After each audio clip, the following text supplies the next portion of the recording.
How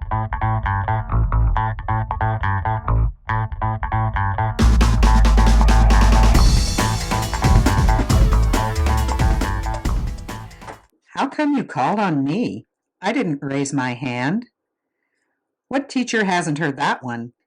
Teachers instinctively know that students who participate in class are better learners.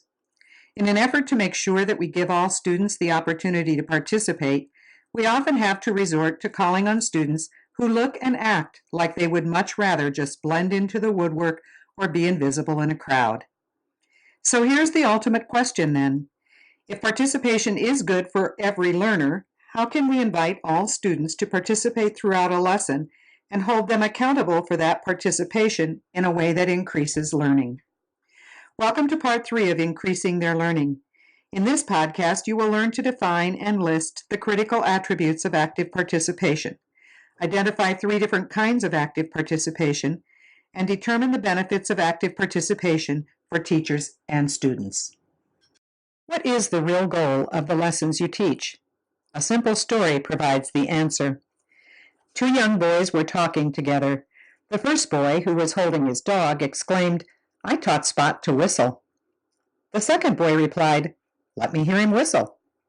The first boy responded, "I said I taught him. I didn't say he got it."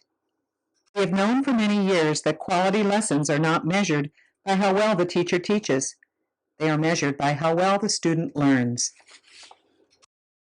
If that's true, how do you know when students get it? Madeline Hunter advised, if you want to know what's really going on in a classroom, watch and listen to the students. It's clear from Hunter's advice that the real evidence of learning is based on what students do. Thinking specialist and educational expert Benjamin Bloom gives teachers all the reason they need to make sure that every student participates in class. He tells us, in general, about 20% of the variation in achievement of individuals is accounted for by their participation in the classroom learning process. The amount of active participation in the learning is an excellent index of the quality of instruction. Did he say 20% of the variation in achievement? If that is true, we'd better quickly figure out how to make sure we can get every student actively participating in our lessons. In short, if students learn by doing, we need to get students to do. Student learning happens in the major organ of learning, the brain. In order to make sure that what we do will result in learning, we have to understand how the human brain works. Neuroscience expert and educational consultant Pat Wolf tells us that 3 different kinds of memory help the human brain learn and retain information. All learning begins with sensory memory. The role of sensory memory is to take the information coming into the brain through sensory receptors and hold it for a fraction of a second until a decision is made about what to do with it. The information that is passed out of sensory memory goes to working memory. The role of working memory is to become consciously aware of some of the sensory information and manipulate it. For example, think about it, talk about it, rehearse it well enough to ensure its storage in long-term memory. The information we will retain over time is stored in long-term memory. The capacity of our long-term memories is unknown, but it is considered to be extremely large, by some estimates containing 1,000,000 billion connections. 2 kinds of memory reside here, procedural and declarative. In order to really understand how each kind of memory is different and how all of them are integral to learning, we must look at them both individually and collectively. The learning process begins with massive amounts of information coming into the brain through the sensory organs. Pat Wolf tells us the brain is sometimes referred to as a sponge that soaks up information, but a better metaphor would be a sieve. By some estimates, 99% of all sensory information is discarded almost immediately upon entering the brain. The remaining 1% is assigned meaning according to prior knowledge and what we expect to see. Wolf tells us there is no such thing as not paying attention, The brain is always paying attention to something. The brain automatically pays attention to things that are familiar, things that are different, and things that have strong emotional content. Once the brain chooses to attend to incoming sensory information, working memory takes over. In working memory, students begin to wrap their brains around information by thinking about it, talking about it, and rehearsing it until it has organization and meaning for them. Robert Marzano confirms the importance of rehearsal. He says that students must practice new learning 24 times with feedback in order to get to the 80% level of mastery. Capacity is an issue in two ways. First, the capacity of the brain for processing of information is somewhat limited, as teachers have always known. Without rehearsal or constant attention, information remains in working memory for only about 18 seconds. Equally amazing, the capacity of the brain for working memory is also limited. Regardless of the type of information, words, objects, or numerals, the number of items we can retain typically proves to be around 7.